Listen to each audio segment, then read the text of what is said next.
அஸ்ஸலாமு அலைக்கும் வரஹ்மத்துல்லாஹி வபரகாத்துஹு. உங்களுடைய மனைவியின் சொல்லுக்கு நீங்கள் மரியாதை கொடுங்கள். அல்லாஹ்வுடைய தூதருடைய வாழ்க்கையிலே நடந்த ஒரு நிகழ்வை இந்த பதிவில் நாம் பார்த்தால் நிச்சயமாக நம்முடைய மனைவி சொல்லக்கூடிய வார்த்தைகளிலே நிறைய வெற்றிகளும் நமக்கு இருக்கிறது. ஆம், ஒரு சம்பவத்தோடு நாம் இப்போது இந்த தலைப்பை பார்க்க இருக்கிறோம். குறிப்பாக கணவன் மனைவியை ஒரு வேலை செய்யக்கூடிய ஒரு பொருளாக தான் பார்த்து கொண்டிருக்கிறார். நாம் நிர்வாகிக்கிறோம். நம்முடைய நிர்வாகத்திற்கு உட்பட்டு இருக்கக்கூடியவள் பெண். அவள் சமையலறையிலே இருப்பதுதான் சிறந்தது என்பதை போன்ற ஒரு மாய தோற்றத்திலே கணவன் வாழ்ந்து கொண்டிருக்கிறார்.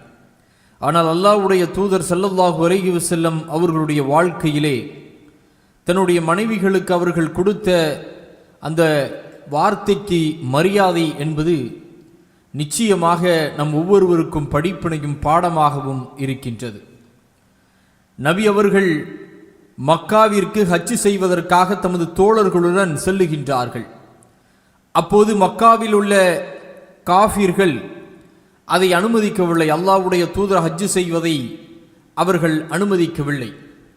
ஏனெனில் மக்கா என்ற எங்களது ஊரில் உள்ள எங்களது விரட்டியடிக்கப்பட்ட நீங்கள் மதீனாவில் இருந்து படை திரட்டி வந்து எங்கள் ஊருக்குள் நுழைவதை நாங்கள் ஒத்துக்கொள்ள மாட்டோம் என்று மக்கா காஃபிர்கள் கூறினார்கள்.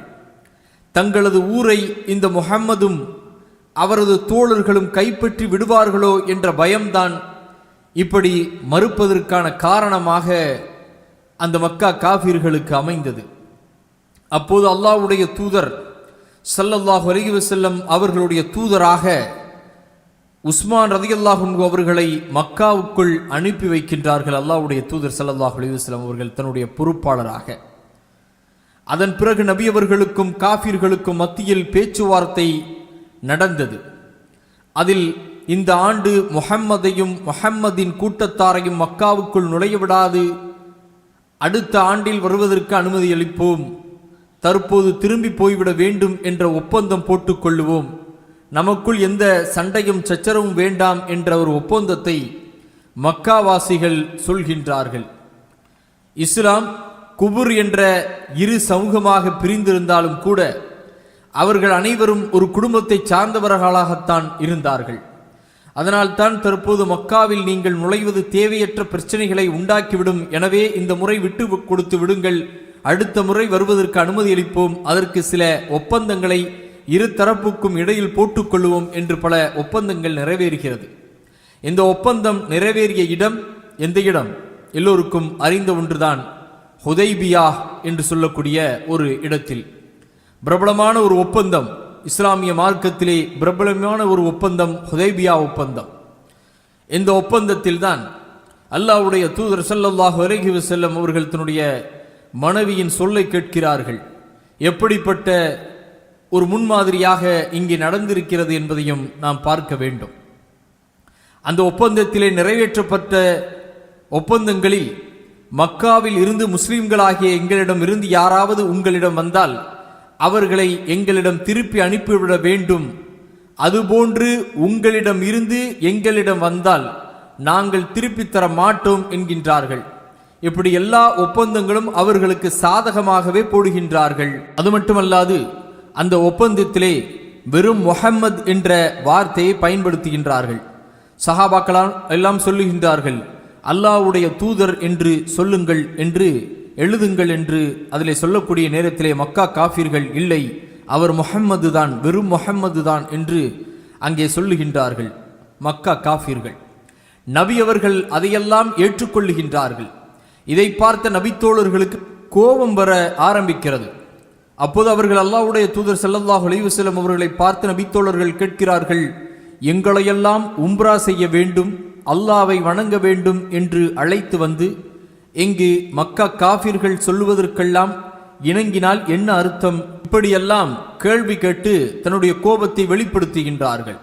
நாம் சரியான மார்க்கத்தில் இருக்கிறோம், தவறான வழியில் இருக்கின்ற இவர்களிடம் பணிந்து போக வேண்டுமா? அல்லாஹ்வுடைய தூதரே, என்ன அவசியம் இருக்கிறது என்று உமர் ரலியல்லாஹு அன்ஹு அவர்கள் நபி அவர்களிடத்திலே ஆட்சேபனை தெரிவிக்கின்றார்கள். ஆனால் நபி அவர்கள் சமாதானம் ஏற்பட வேண்டும் என்பதற்காக அளவுக்கு அதிகமாகவே விட்டுக் கொடுக்கின்றார்கள். இப்படியெல்லாம் நபி அவர்கள் விட்டுக் கொடுப்பது பின்னால் முஸ்லிம்களுக்கு மிக பெரும் வெற்றி கிடைக்கப் போகிறது என்பதை அல்லாஹு ரப்புல் ஆலமீன் குர்ஆனுடைய வசனத்திலே இறக்குகிறான். 48வது அத்தியாயம் 1, 2, 3 ஆகிய வசனங்களிலே சொல்லுகின்றான், முஹம்மதே நபியே, உமது பாவத்தில் முந்தியதையும் பிந்தியதையும் உமக்காக அல்லாஹ் மன்னிப்பதற்காகவும் தனது அருட்கொடையை உமக்கு முழுமைப்படுத்திடவும் உமக்கு நேரான பாதையை காட்டுவதற்காகவும் அல்லாஹ் மகத்தான உதவியை உமக்கு செய்வதற்காகவும் தெளிவான ஒரு வெற்றியை உமக்கு நாம் அளித்தோம் என்று அல்லாஹ் இந்த வசனத்திலே கூறுகின்றார். உதைபியா ஒப்பந்தத்திற்கு பின்னால் அல்லாஹு ரப்புல் ஆலமீன் இந்த வசனத்தை இறக்குகிறான். அந்த ஹுதைபியா உடன்படிக்கைக்கு பிறகு சஹாபாக்களுக்கு கோபம் இருந்தாலும் நபி அவர்கள் உறுதியாக நின்று ஒப்பந்தம் கையெழுத்தாகி நிறைவேறுகிறது. ஒப்பந்தத்தின் மூலமாக இந்த ஆண்டு உம்ரா செய்யாமல் போய்விட்டது முஸ்லிம்களுக்கு. உம்ரா செய்வதற்கு நபி அவர்களும் சஹாபாக்களும் ஆடு மாடுகள் ஒட்டகங்களை கொண்டு வந்தனர். உம்ரா தடுக்கப்பட்டதினால் நபி அவர்கள் ஹுதைபியா என்ற இடத்திலேயே தலையை மழித்துவிட்டு அல்லது சிறிதளவு முடியை குறைத்துவிட்டு தாங்கள் கொண்டு வந்த பலிப்பிராணியை அறுப்பதற்கு கட்டளையிடுகின்றார்கள். ஆனால் எந்த நபித்தோழர்களும் தலைமுடியை மழிக்கவோ குறைக்கவோ எழுந்திருக்கவில்லை. ஆடு மாடுகளை அறுக்கவும் எழுந்திருக்கவில்லை. அதற்கு தயாராகவும் இல்லை. உம்ராவோ ஹஜ்ஜோ செய்யும் போது கடைசி வணக்க முறையாக தலைமுடியை மழித்து அல்லது தலைமுடியை சிறிதளவு குறைத்து ஆடு மாடு ஒட்டகம் ஏதேனும் ஒரு பலிப்பிராணியை பலியிட்டு அந்த உம்ராவை ஹஜ்ஜை நிறைவேற்ற வேண்டும். இதைத்தான் நபி அவர்கள் ஹுதைபியாவில் தடுக்கப்பட்டதால் அங்கேயே நிறைவேற்ற சஹாபாக்களுக்கு கட்டளையிடப்பட்டார்கள்.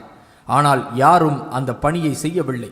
நபி அவர்கள் சொல்லிற்கு அப்படியே கட்டுப்படுகின்ற தோழர்கள் ஹுதைபியா உடன்படிக்கை ஏற்படுத்திய பாதிப்பின் காரணமாக நபி அவர்களின் கட்டளையை நிறைவேற்ற ஒருவர் கூட எழுந்து செல்லவில்லை. இப்படி தனது கட்டளைக்கு நபி தோழர்கள் கட்டுப்படாத சூழ்நிலையை வாழ்க்கையில் முதல் தடவையாக நபி அவர்கள் சந்திக்கிறார்கள். தனது தோழர்கள் தமக்கு கட்டுப்படவில்லை என்ற கவலையில் நபி அவர்கள் தனது கூடாரத்திற்குள் செல்லுகின்றார்கள். தன்னுடைய கூடாரத்திற்குள் செல்கின்றார்கள். அங்கே ரசூல் ஸல்லல்லாஹு அலைஹி வஸல்லம் அவர்களுடைய மனைவி உம்மு ஸலமா ரலியல்லாஹு அன்ஹா அவர்கள் இருக்கின்றார்கள். கூடாரத்திற்குள் கவலையுடன் வருகின்ற நபிகளாரை பார்த்த மனைவி உம்மு ஸலமா ரலியல்லாஹு அன்ஹா அவர்கள் பார்த்ததும் நபி அவர்கள் தமது கவலையை மனைவியிடத்திலே தெரிவிக்கின்றார்கள். மனைவி என்றால் அடக்குமுறை செய்யப்பட வேண்டியவர்கள் என்ற எண்ணம் கூடாது. நமது தேவையை அவர்களிடத்திலே கேட்கலாம். நமக்கு தேவையான ஆலோசனைகளை கேட்கலாம். மனைவி கணவன் கேட்காமல் சூழ்நிலையை புரிந்து கொண்டு சில ஆலோசனைகளை கணவனுக்கு சொல்லலாம், சொல்ல வேண்டும். அந்த அடிப்படையில் நபிகளாரின் மனைவி உம்மு ஸலமா ரலியல்லாஹு அன்ஹா அவர்கள், நீங்கள் சொன்ன கட்டளை உண்மையில் செயல்படுத்துவதற்காகத்தானா அல்லது வேறு காரணங்களுக்காக சொன்னதா என்று கேட்கிறார்கள். அதற்கு நபி அவர்கள் உண்மையில் செயல்படுத்துவதற்குத்தான் என்றதும் மனைவி உம்மு ஸலமா ரலியல்லாஹு அன்ஹா அவர்கள் சொல்லுகின்றார்கள், நீங்கள் சொல்லாதீர்கள், நீங்கள் செய்யுங்கள். நீங்கள் உங்களுடைய தலைமுடியை மழித்து நீங்கள் கொண்டு வந்த பலிப்பிராணியை அருங்கள்.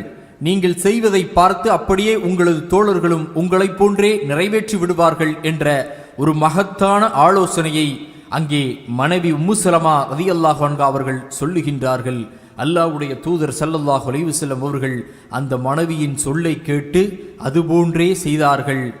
அப்போது அதே போன்று ஒப்பந்தம் சரியில்லை என்று கோபமடைந்த சஹாபாக்களும் நபி அவர்களின் செயலை பார்த்து தங்களது கோபத்தை தூக்கி எறிந்துவிட்டு அல்லாஹ்வுடைய தூதர் ஸல்லல்லாஹு அலைஹி வஸல்லம் அவர்கள் என்ன செய்தார்களோ அதுபோன்றே அவர்களும் தங்களுடைய தலைமுடியை மழித்து கொண்டு வந்த பலிப்பிராணிகளையும் அறுத்து பலியிட்டார்கள் சஹாபாக்கள். ஆக மனைவியின் யோசனைகளை கேட்டு செயல்பட்ட நபிகளார் ஸல்லல்லாஹு அலைஹி வஸல்லம் அவர்கள் நமக்கு முன்மாதிரியாக இருக்கின்றார்கள். எனவே சில நேரங்களில், ஏன் பல நேரங்களில் பெண்களிடம் நல்ல யோசனைகள் இருக்கிறது என்று ஏற்றுக்கொண்டுதான் கணவன்மார்கள் குடும்ப நிர்வாகத்தை நடத்த வேண்டும். அப்படித்தான் அன்று ரசூல் ஸல்லல்லாஹு அலைஹி வஸல்லம் அவர்கள் செய்தார்கள். ஆக உங்களுடைய மனைவியின் வார்த்தைக்கு நீங்கள் செவிசாயுங்கள். அவர்களுடைய வார்த்தையை, ஆலோசனையை நீங்கள் பெறுங்கள். நிச்சயமாக அதிலே அல்லாஹு ரப்புல் ஆலமீன் பல வெற்றிகளை வைத்திருக்கிறான். ஆகவே ஒரு குடும்பம் நடத்துவதற்கு கணவனும் மனைவியும் இருவரும் சேர்ந்து மசூரா ஆலோசனை செய்யுங்கள். இன்ஷா அல்லாஹ் உங்களுடைய குடும்ப வாழ்விலே அல்லாஹு ரப்புல் ஆலமீன் பரக்கத்தை தருவார்.